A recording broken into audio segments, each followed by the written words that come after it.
The story of Joseph Stalin, the man who ruled the Soviet Union with an iron fist, is marked by fear, purges, and an unimaginable number of deaths.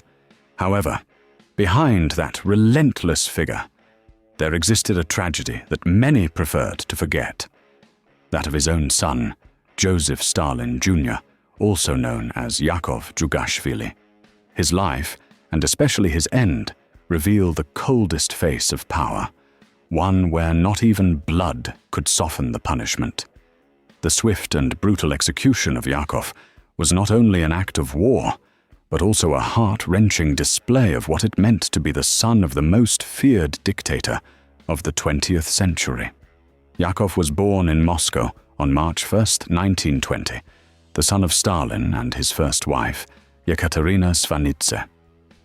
Tragedy found him early. His mother died of typhus when he was just 7 years old. From then on, his life was marked by loneliness and emotional distance. Stalin was not an affectionate father, nor a man who understood affection. For him, weakness was an enemy, as dangerous as any conspirator. In his home, fear replaced tenderness, and Yakov grew up in an environment of absolute control, learning that love was not a right, but a risk. As the years passed, the young man developed a reserved, disciplined, but also wounded character. He tried to earn his father's respect through effort, study, and loyalty. He trained as an engineer and then joined the Red Army, hoping that the uniform and the war would grant him the approval Stalin never gave him. But not even that was enough. The relationship between them had been broken for a long time. And if you like learning these stories that show the human, and sometimes inhuman, side of history's most feared leaders, subscribe so you don't miss the next accounts. When the Second World War broke out in 1939, Yakov was sent to the front. The young Red Army lieutenant fought with determination, but his fate was already sealed. In July 1941, during the Battle of Smolensk, Soviet troops were crushed by the German army. Amid the chaos, Yakov was captured. The Nazis, upon discovering his identity, understood the political value of the prisoner they had in their hands. The son of the leader of the Soviet Union, his existence could become a piece of propaganda or a bargaining chip. The news of his capture reached the Kremlin at the worst possible time. Stalin, furious, received the report without showing emotion. For any father, knowing his son was in the hands of the enemy would be devastating. But Stalin was not any father. His response was dry, cutting, definitive. "I do not have a son. I have a soldier." That phrase, repeated by witnesses, became a symbol of the absolute sacrifice demanded by the regime. His son, like millions of Soviet soldiers, did not deserve special treatment. The Germans tried to take advantage of the situation. They proposed exchanging Yakov for a German general captured by the Red Army. Hitler, fascinated by the idea of humiliating his rival, authorized the proposal. But Stalin rejected the exchange without hesitation. In his mind, accepting the deal would have been a show of weakness, a crack in the image of the infallible leader. Thus, he condemned his own son to remain behind Nazi barbed wire as just another prisoner. In the Sachsenhausen camp, where he was interned, Yakov suffered especially cruel treatment. The guards watched him constantly, aware of who he was. They forced him into hard labor, insulted him, beat him, and, according to some testimonies, displayed him to other prisoners as an example of the fallen Soviet enemy. Despite the torment, Yakov remained firm. He refused to cooperate, to record propaganda messages, or to sign documents that would make him seem a traitor. His resistance was silent, but unbreakable. Days turned into weeks, weeks into months. The isolation began to affect his mind. Some prisoners recounted that he spent hours walking in circles, murmuring phrases in Russian, remembering his mother or cursing his father's name. despair grew.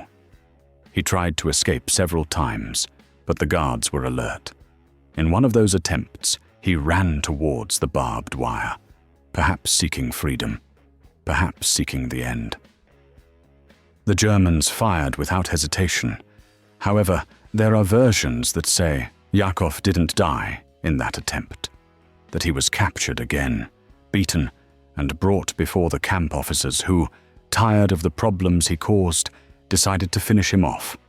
They took him to a secluded corner, away from the other prisoners. Some claimed he was executed with a shot to the head. Others maintain he was forced to walk towards the electrified fence and pushed by the guards. In any case, his death was immediate, without a trial, without ceremony, without compassion. When the news reached Moscow, Stalin barely reacted. He listened to the report, remained silent, and then continued with his usual schedule. For the rest of the world, that silence said it all. Yakov had died for his country, yes, but he had also died because of the coldness of a father who could not allow his image to be stained with tears. His death was officially presented as that of a Soviet hero, without mentioning that he had been a prisoner, or how his life ended. The subsequent years only increased the mystery. Some German officers captured after the war offered different versions. They claimed that Yakov was not killed during an escape, but deliberately executed on orders from the camp's superiors, possibly to prevent the Soviets from using him politically if he were to be liberated. In any case, the truth was buried along with him, somewhere between humiliation and vengeance. The tragedy of Yakov was not just military, it was profoundly human. It was the story of a son who spent his whole life seeking the approval of a father who only knew how to command, control, and punish. The war was the stage where they confronted each other without words, where the power of one sealed the destiny of the other. Deep down, Yakov did not die just because of the war. He died under the weight of the surname he carried. In the years that followed, when Soviet archives began to open slowly, historians were able to reconstruct part of the case. They discovered letters Yakov had written before being captured. In one of them, he mentioned his desire to prove his worth in combat and the constant fear of not living up to his father's expectations. In another, he confessed to feeling invisible, irrelevant. They were painful, human words that revealed a young man trapped between patriotic duty and the need to be loved. The Soviets tried to erase the story for decades. The image of the infallible leader could not be affected by a family drama. It was only in the 90s that the testimonies of former prisoners confirming the brutality of his death were published. By then, Stalin had been dead for almost 40 years, and Yakov had become a symbol of something greater, the dehumanization that absolute power provokes even within a family. Yakov Stalin Jr. died by execution, but his death had a silent echo that resonated for generations. It was the price of a misunderstood loyalty, of a paternal love that never existed. Some historians believe that Stalin, deep inside, felt guilt. He didn't show it, of course. But there are reports that claim he avoided the topic, and that whenever Yakov's name was mentioned, his face tensed and he changed his tone. It was the only sign of humanity in a man accustomed to ordering killings without blinking. Yakov's legacy is sad, but necessary. It represents the silent victims of power. He was not a legendary hero, nor a traitor, but a young man who wanted to be recognized.